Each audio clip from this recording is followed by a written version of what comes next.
have assigned it, so I'll do that. Start with number 6 of mission 4. See if I can make this bigger. Font is super tiny. So a 22 caliber rifle bullet traveling 370 meters per second strikes a large tree, penetrates to a depth of 0.13 meters. The mass is 1.7 grams. Assuming a constant retardant force, how much time is required for the bullet to stop? Okay, so here's the bullet. V naught is what? 370 meters per second. And then it eventually comes to stop. So the final velocity is what? 0, right? What else are we told? The penetration depth is 0.13 meters. Or is that centimeters? It's meters, right? I don't know. It's meters. The mass of the bullet is 1.7 grams. Now be careful with that. Mass 1.7. Yeah, 1.7 grams. That's equal to 0.0017 kilograms. I assume a constant retarding force. So the force being constant tells me what? Here's the retarded force. I'm sorry, retarded force. So here's F retard. What's so funny? Anyway, equals to MA. So, I mean, the point is the mass is constant, right? So the acceleration is constant. So this is a constant acceleration problem, which means we can do what? Use the timeless equation, right? So use VF squared equals V naught squared plus 2A delta X, where A is equal to the retarding force over the mass, right? So I'm not going to work it all out, but you see where to go from here, right? Pretty much you've got what? You've got 0, 370 squared, plus 2 times the force you don't know, divided by the mass that you do, right? And then the change in x, which you know, 0.13. I'm putting everything in meters and seconds and kilograms. And then you solve this for F in newtons.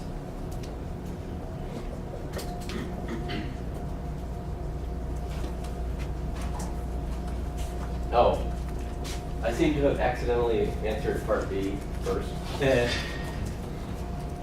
Sorry. So how would you find the time?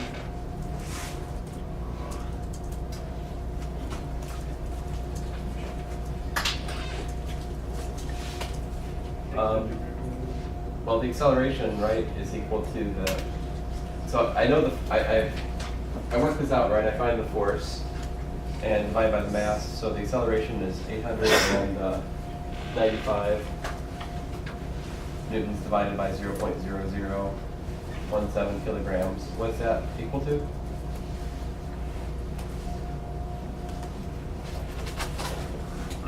Something pretty big, right?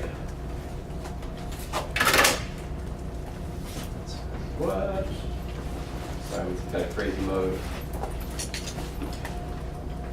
You're in my mode. Okay, I can change. 7. Whoa, 526,471 meters per second squared. Kind of big. 526,471 meters per second squared. That's okay. Then what?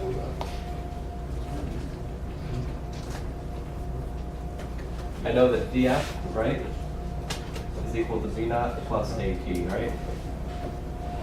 So the time is equal to what? Time is equal to Vf minus V naught divided by A, which would be what?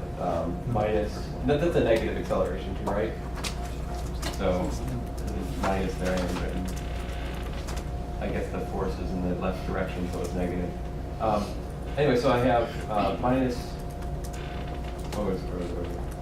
minus 370 meters per second divided by minus 526,471 meters per second. Yeah, I thought it wasn't going to work this out. What happened? 370. Oh, thanks, an exact fraction.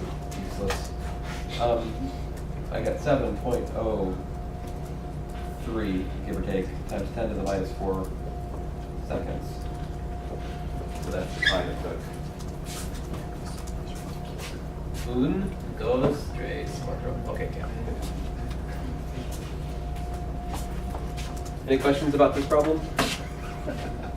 Someone here said they were lost about halfway through mission 4, so this is halfway through mission 4. I figured it was this problem. Somewhere in this class, there's someone who's stuck on this problem, right? Okay. Does this help? Okay. Moving on. Yep. Oh. I have one question. So, would the returning force be negative, but y is trying to be positive? Well, the question is what? Let's see. I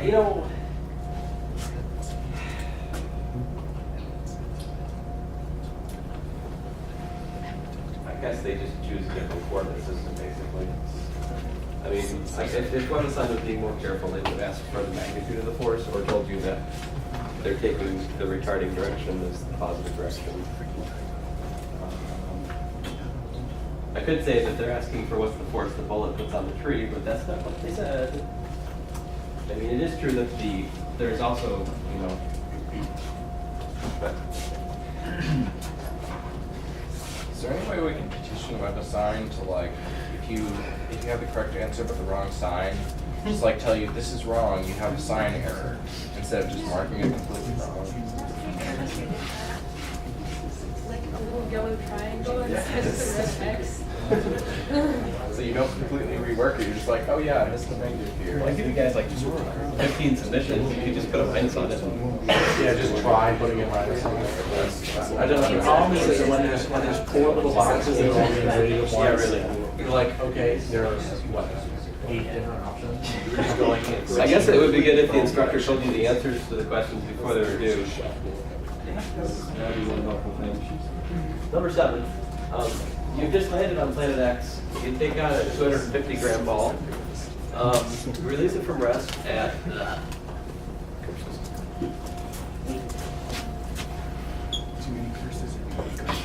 too many curses here. All right, you planet X. You take out a 250-gram ball, release it from rest, the height of 18.5 meters. M equals, I'm going to trade your grams for kilograms, 0.25 kilograms. The distance, what here was what? The height was equal to, what was it? 18.5. All right. Measure that it takes 2.8 seconds to reach the ground. All right, you can ignore any force on the ball from the atmosphere inside it. How much does the 250-gram ball weigh on the surface inside of X? Was it 2.8 seconds?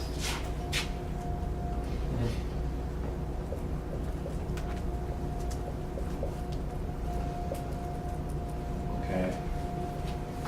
I don't know, I like to think about it as a change in time for some reason. All right. Well, I guess this is constant acceleration, right? So I can just use kinematics. What is it? The change in h is equal to, what is it? 1/2 the acceleration on the planet, right? Times the change in t squared, right? But what's the acceleration? Why is it accelerating? Because of the weight, right? So the force, and that force is equal to mass times the gravity on the x planet, right? So that, on the other hand, is equal to ma. So I can say, well, A is equal to what? It's equal to the weight divided by the mass on the planet, right? So if you look at this problem then, I've got H is equal to the force, which is the weight, right? Divided by 2 times the mass times the delta T. So I just solve for F and I'm done.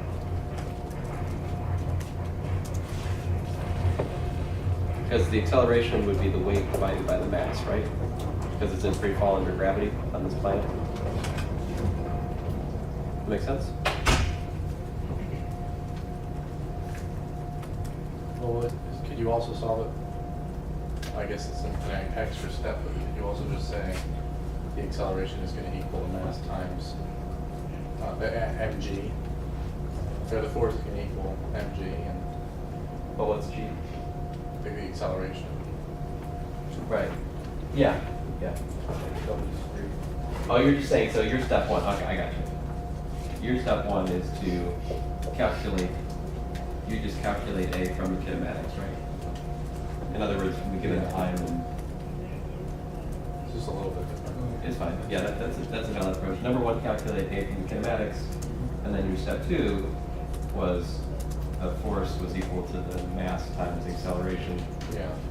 And so, yeah, that would also be an equivalent way to do it.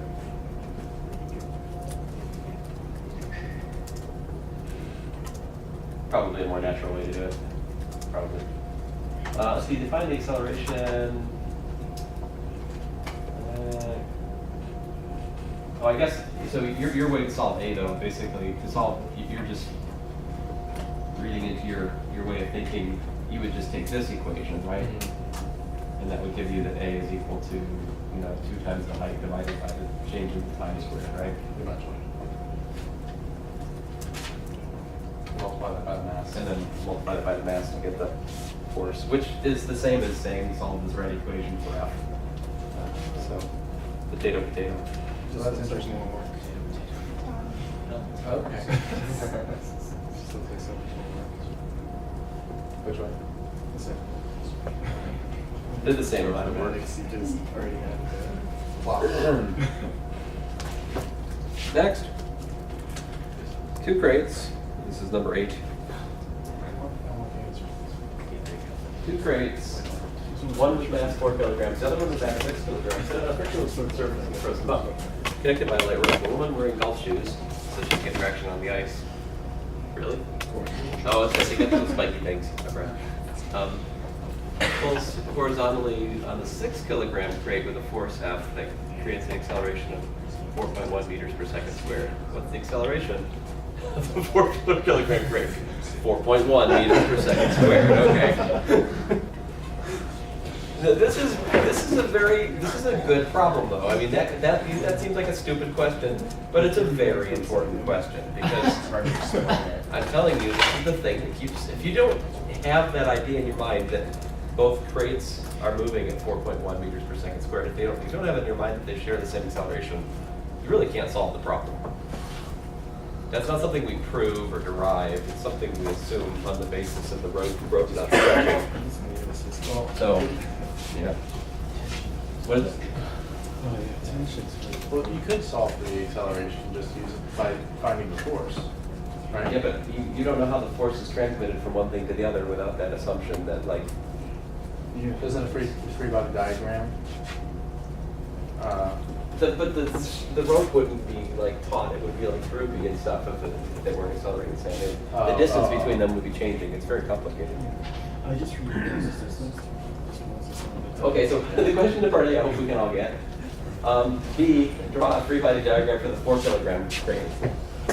All these things about me collecting these diagrams, those are all empty threats. But it is, of course, still true that it would be good for you to do them, right? Sure. So here's the 6 kilogram, right? So on this guy, you've got the force of the lady pulling with her silly golf shoes. And then of course you've got the tension of the rope pulling that way. This is a very light rope, which means unlike that evil problem 11 in this set, you don't have to think about the tension being different at different points. So essentially that means the only force on the 4 kilogram, horizontally speaking at least, is that tension P. Right? There are other forces at play here, but they're not that interesting. You have the normal force on the 4. You've got the 4.00 kilograms times G downward, right? You've also got the normal force on the 6, and you've got 6.00 kilograms times G downwards, right? You got force of gravity, but that part of the free body diagram isn't really interesting because we're assuming that it's essentially frictionless, right? Okay, so there's part B. Use that diagram and do the second law to find the tension P in the rope that connects the 2 crates. Okay, so what is it? MA is equal to T. And that would be, let me say 4. 4A is equal to T. We also have the 6A is equal to F minus T, right? Oh, but hey, I'm just asked to find the tension, right? Oh, so I can like stop here, right? Because we know the acceleration. Yeah. Exactly. So tension is equal to 4 times 4.1. 16. So what you say, 16.4 newtons, 16.4 newtons. Yeah. Oh, good. Okay. These are easy to work when you got the green answers right in front of you, right? So yeah. What is that? So when you do the 4A equals T, that's the same as your F equals MA, and just T is your F. Right, and that force, and I'm just, of course, what am I not doing? I'm not looking at the vertical. Right. So technically, these horizontal components of F net equals to MA. Okay.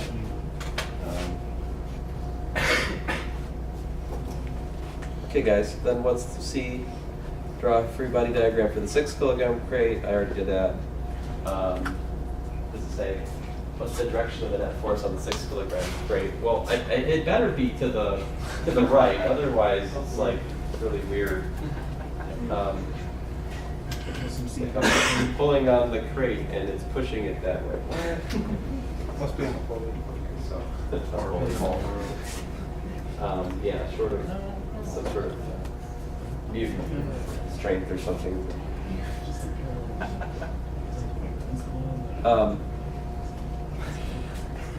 What is larger in magnitude, the force or the tension? It better be the force, otherwise, if the tension was larger than the force, that would mean it was moving to the left, right?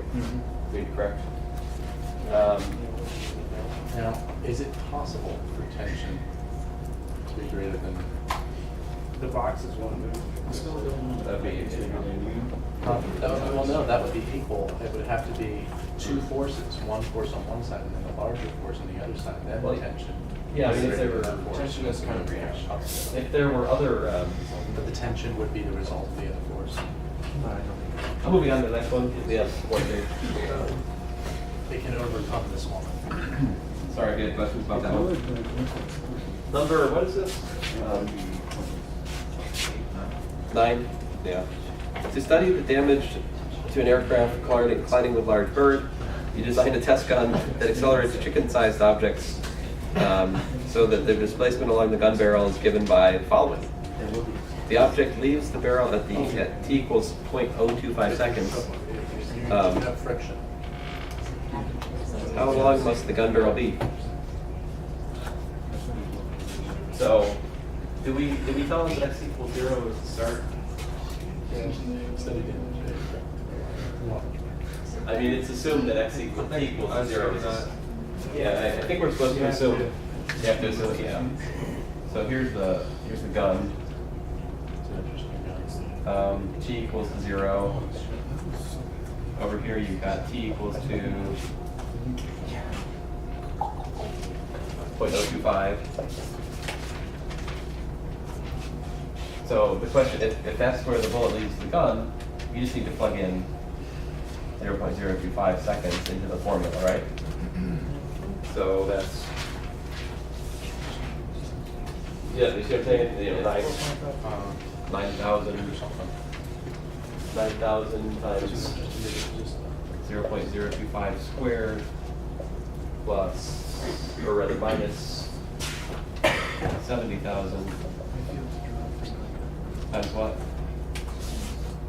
T cubed, 0.25 cubed, right? That's what it, I mean, this is the position function evaluated at t equals to 0.025. So if you're given that that's the formula as a function of time of the bullet in the gun, and it tells you that it takes 0.025 seconds for it to leave the gun, that tells you that that's the length of the gun, whatever x of that time is, right? Everybody on the same page with me?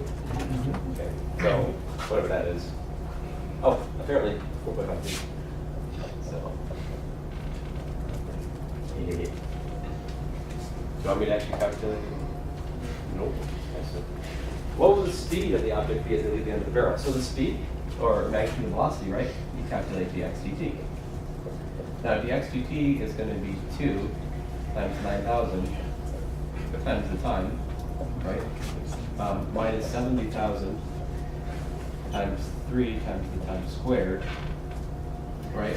But then you're looking for the velocity at that time. So you plug in 0.025 seconds into the velocity formula, right?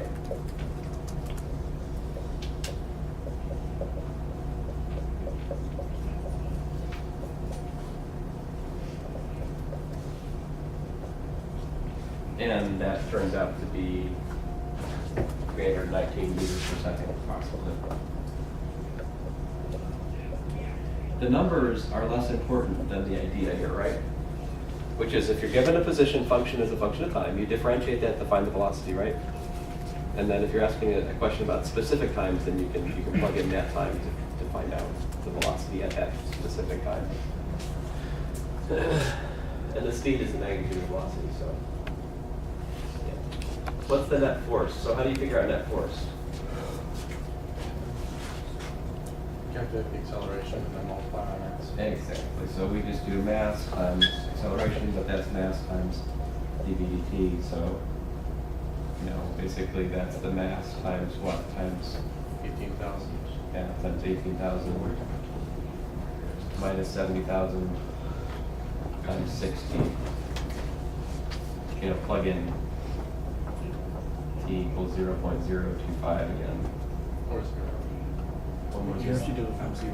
It's also 0 because we're solving both for t equals 0 and t equals 0.25. Yeah. What? Oh, right. But the So first one, yeah. yeah. Plug in either that t equals 0.025 or t equals to 0 for part, depending on which part, right? But anyway, I don't want to write more. Any questions about this? I'm going to go on. All right, more to the point. Is there any question about anything remaining in mission 5, or should I go on to mission 6?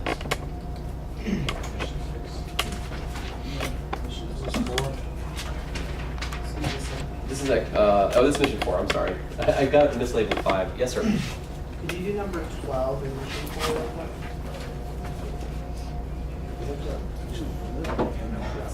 Yeah. It's kind of.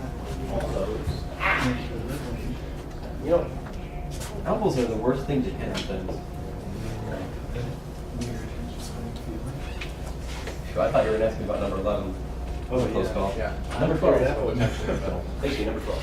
So, the position of a 2.76 times 10 to the 5th Newton training helicopter under test taken by, okay, check it out. So we're given the position. You're given R of t is given, right?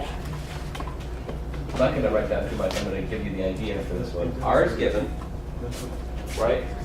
And you're supposed to find the net force at time 5 seconds. So what do? So you differentiate, then you differentiate again, and then what does that give you? Acceleration at time t, right? So twice differentiate to get the acceleration at time t.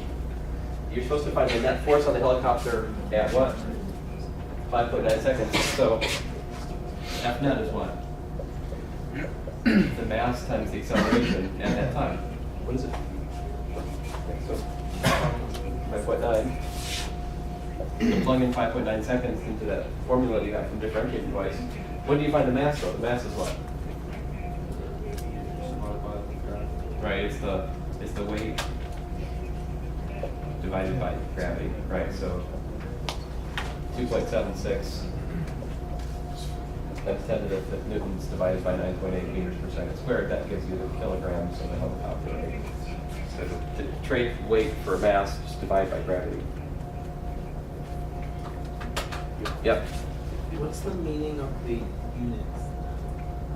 Because that's kind of threw me off. I wasn't sure. Meaning of the unit? What parsec out of that. Oh, these? Yeah. Well, that's just because I've got time cubed, right? So I put time in seconds, then I need a seconds cubed to cancel the seconds cubed. Okay. And over here, I need the second squared to cancel the second squared. The left leave me the meters in order to be dimensionally consistent. It is true on tests when I'm careful about that and I put in dimensionally compensating factors, it tends to confuse students a lot more. I don't know why, but there's such a difference in scores if I do this.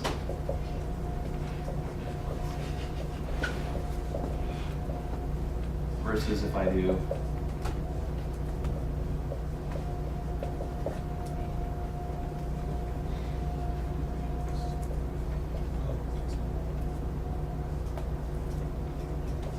for some reason when I give this the latter thing rather than the former, it like just you guys like cut open a ball on the floor or something.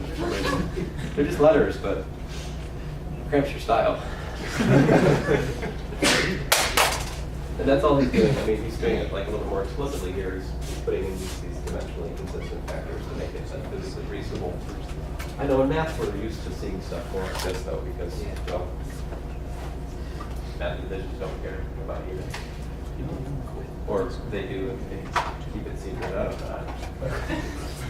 So you guys want me to talk about number 11? Oh, I'm gonna regret this. All right.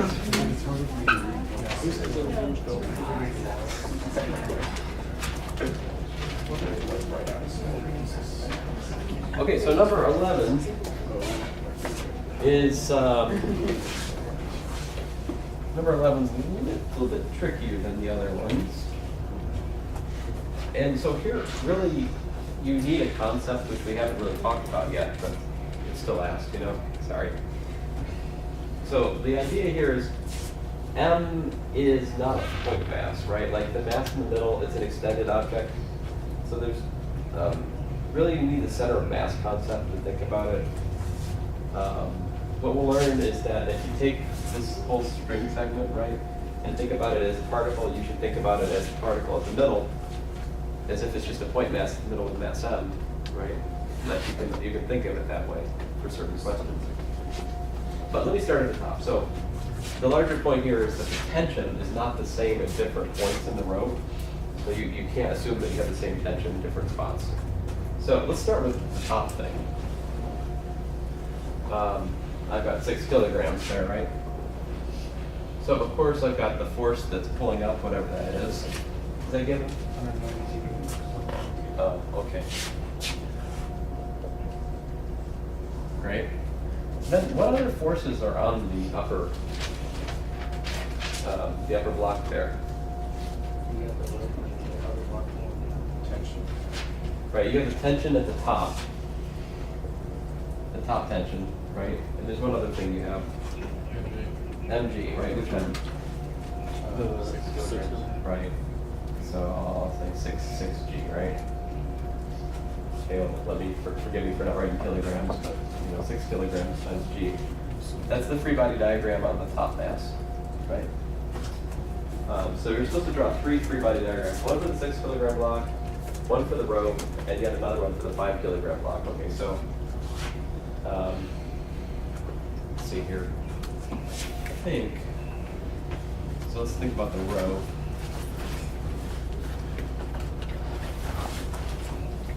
I guess I can go with, I don't know, I'm kind of torn here, how I should think about this. I suppose I could say I've got the tension at the top, right?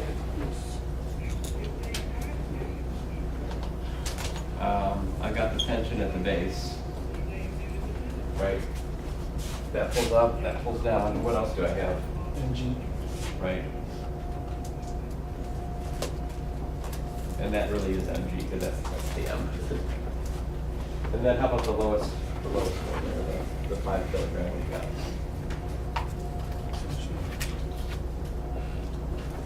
You've got the what? You got the tension at the base pulling up. The base tension. And what else do you have? You got 5 kilograms times gravity pulling down, right? And that's it, right? All right. What's the acceleration of the system? All right. Well, so nothing's stretching here, right? They must have the same acceleration. So we can write down Newton's second law for each one, right? So first of all, I have 6. I'm just omitting kilograms everywhere, okay? So 6a is equal to what? It's equal to 192 minus 6g minus the top tension. I'm probably going to regret my labels for tension, but oh well. And then this one here is what? This is MA. We don't know M. Do we know M? We know M. 4.08, right? 4.08. 4.08A. It's equal to what? Well, top tension, right? Minus what? 4.08 times G minus the base tension, right? That's Newton's second law for the rope. Newton's second law for the last thing here. 5A is equal to what? Base tension pulling up and minus 5G going down. So there you go. 3 equations, 3 unknowns, have at it. Right? What are the 3 unknowns?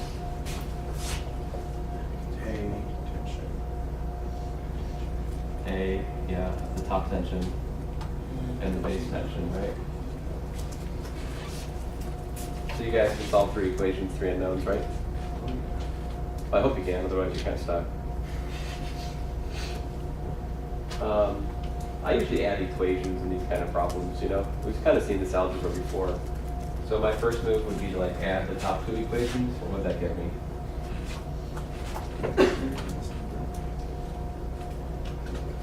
That would give me 10.08A. The top tensions cancel, right?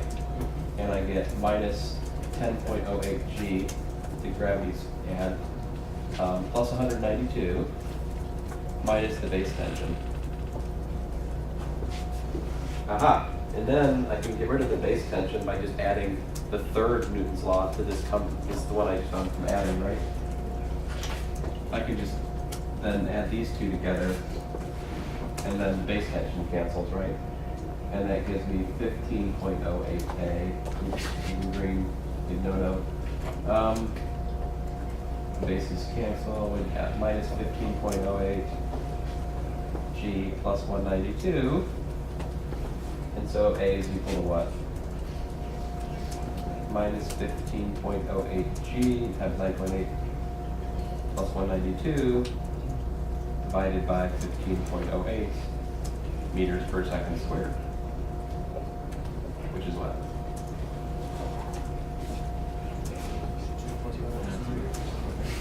You guys can read. Very good. 2.93. Should be negative or positive? Let's see. Positive. Positive, yeah. 2.93. Did you actually see it, Vivian? Mm-hmm. Okay. Anyways, a much simpler way to do this is just to add the masses and treat it as one object. right. That's true. You can do that. That will tell you what the acceleration is, right? But then if you try to answer questions like what's the tension at the top or tension at the bottom, that's the problem. Yeah. So if all you're after is the acceleration, yeah, there's a shortcut for this problem. You just add the masses together and, look at the net force on that system of masses.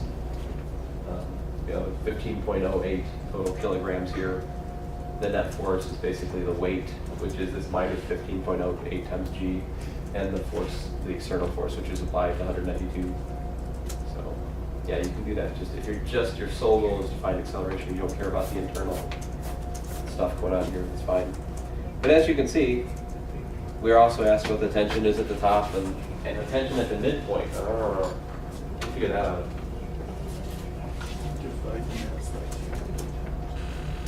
You don't? Yeah, I guess what you could do would be to, I guess at this point the natural thing to do would be to try to look at like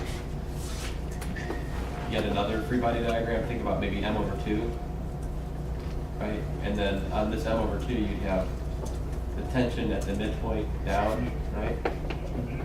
And then you'd have the tension at the top up here. And then what other forces would you have on this half segment of the road? Yeah, you still have the mg/2 going downward, right? But at that point in the question, you already know that, you got ma/2 is equal to the top tension minus the tension at the midpoint minus mg/2. And you can already have found the tension from the top from solving the system of equations, and so you can figure out what the tension is at the midpoint. And yeah, I'm sure there's some shortcut to get to it faster, but I don't really care about that. I want you to understand Newton's equations. The question is not how to solve the problem fastest, the question is how to understand the problem from basic physical law. Yeah.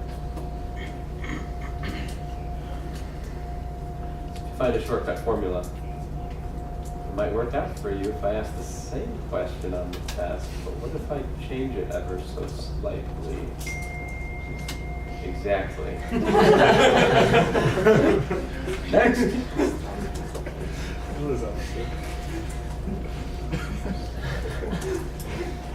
All right, I'm tired of this mission. I'm going back to the other one.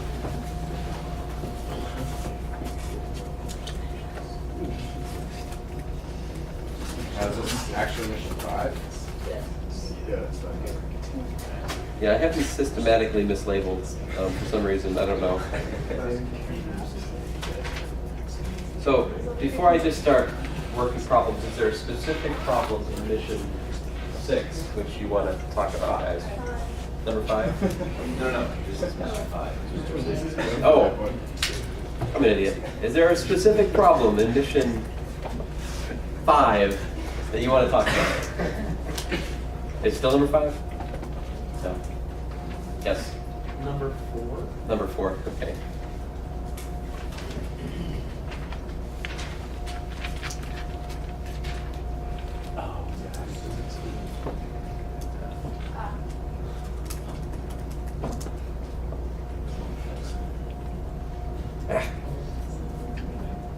Sorry, I'll make up my mind eventually. A 750 Newton physics student stands on a vacuum scale at 850 kilograms and pushes through the elevator. That is supported by the cable that the elevator is moving scale using 660 newtons. Let me read that again. A 760 Newton physics student, okay, stands on a bathroom scale at 850 kilograms, including the student, lots of like, elevator that is supported by a cable. The elevator starts moving, the scale reads 660 newtons. Which directions they go? So that means that the student, the scale is lighter than it should be, right? So that means the elevator is doing what? Going down. Going down, right? Find the acceleration of the elevator. Okay, so this is it's just Newton's second law. You just got to be ridiculous about the application of Newton's second law, and these things all come together. So Newton's second law applies to the elevator, I suppose.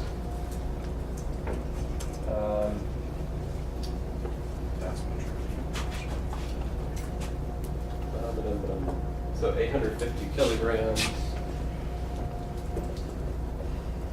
And what are we told?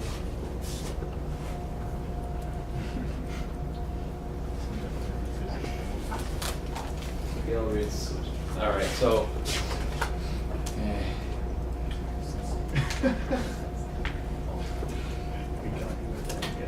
Well, I mean, in the scale, I'm not sure if I can figure out, I have to think about the scale here for a second. Do I need to think about it yet? I'm not sure. I can figure out the acceleration without thinking about the scale. Yeah. It's not just about the change in force. 850 wide. Does it work? We need change in force. I don't know. What's the change in force? Is that a physical law? Aha! All right, 760 newtons, physics student. Stands on bathroom scale, 850 kilograms.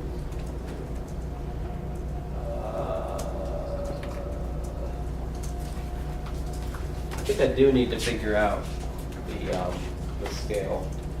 So, all right, so this is the bathroom scale.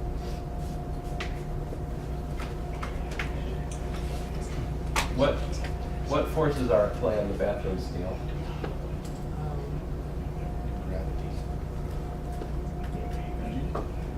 So I mean, basically you have mg, mass of the student, g downward, right? And then what else do you have? Trying to think about this. I still am not saying this clearly, guys. Words escape me at the moment.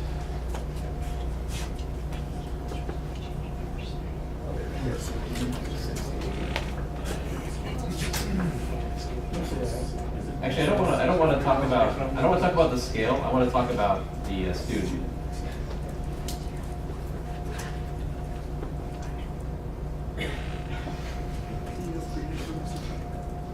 All right. So the student, he has mass of the student g downward, right? What does the student have in the free body diagram? He has the force of the scale back up on him, right? And the thing that we know is that the force that the scale is putting on him is what? 660 newtons. That's given to us. The mass of the student, I don't know that yet, do I? What is the mass of the student? So we're giving some 8.5. We're giving his weight. Oh, you're right. So this actually is 760 newtons. Duh, that's given. But here's the thing. Mass times acceleration, right, is equal to what? 660 newtons minus 760 newtons. So what's the acceleration? Minus 100 newtons divided by the mass of the student. What's the mass of the student? 760 newtons divided by 9.8 meters per second squared, right? So from that I find the acceleration is what? Say what? Have you crunched the numbers or you just believe me?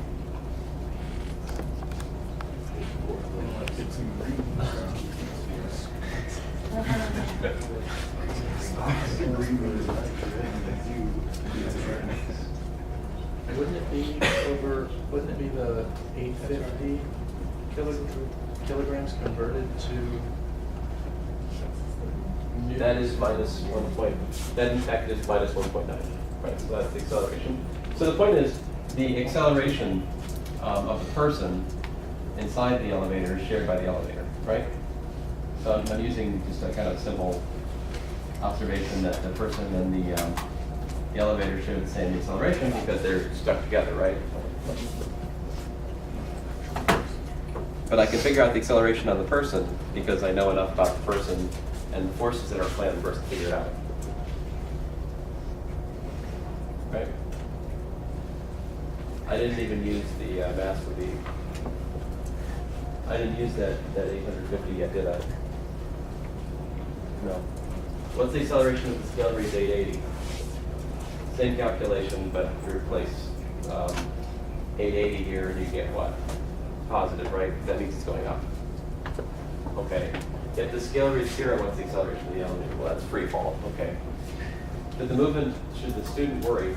Well, yes, if the elevator's in free fall, you should worry. Fine, yeah. Okay.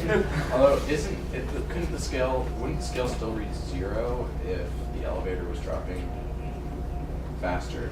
or would it read? Yeah. negative? That's the minimum that could be. Would it read Yeah, negative number? fair enough, I mean, so it ceases, the scale ceases to have meaning once you leave it, yeah, true, fair enough. If you're going Got faster me than there. people, that's still be very concerning. Yeah. you should still be concerned. Well, you know you're gonna die. Well, That's is what there you not said. another scenario in which the scale won't equal 0? Yes, if you step off. It's like being If the elevator is accelerating upward at 9.8 meters per second, and Then it would double weight, then you weigh twice as much. yeah, but then at the moment that it stops, you're still accelerating at that rate. That's why you get to see. Yeah, if the elevator has a non-uniform acceleration, then all that, yeah, that's other things can happen, yeah, sure. You would get negative. Oh, okay, so the last part of this, Yeah, exactly. tension, Does that make sense? so the reason 850 kilograms is useful is for the last part. You have what? You've got tension acting upward, right? And then you've got what? MC 850 kilograms times 9.8 meters per second acting downward. Are there any other forces on the elevator? No, the spring force and all that stuff's internal to the system. It's not, you know. So the Newton's second law for the elevator as a whole, as a system, I have MA is equal to the tension minus this 850 times 9.8, right, newtons. And, well, you know, you can solve the tension. You're supposed to find out what's the tension, right? So you solve for heat. Tension's equal to MA plus 850 times 9.8 newtons. And then you already have the mass. What is this mass? I'm sorry. 850, right? It's the total mass. So then you can find the tension for the different, for the A that you got, either the minus 1.9 or the, what? The other one, Mark, 1.55, right? Yeah. Hopefully the tension's positive. I mean, I would hope the tension's positive in both cases. Otherwise, it's the rope that you're pushing it. Yeah, that'd be the real question. In a sense, it depends on what you, if you view downward as positive or upward as tells us- positive, it that will tells us. change. Yeah, negative, so negative tension means that the elevator is accelerating downward faster than G.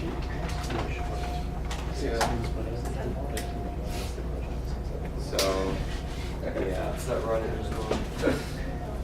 You need to like stick a rocket on it or something. So, That would rip the was today house up? We can do this again Wednesday. Your website has been pushed back 2 weeks. Or anything look at it? I did it earlier today. The test is the, is there a last week? I don't know.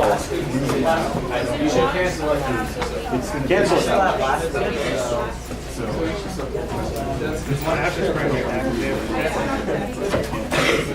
Yeah. I think there's lab this week, yeah. There should be lab this week. Probably less than that.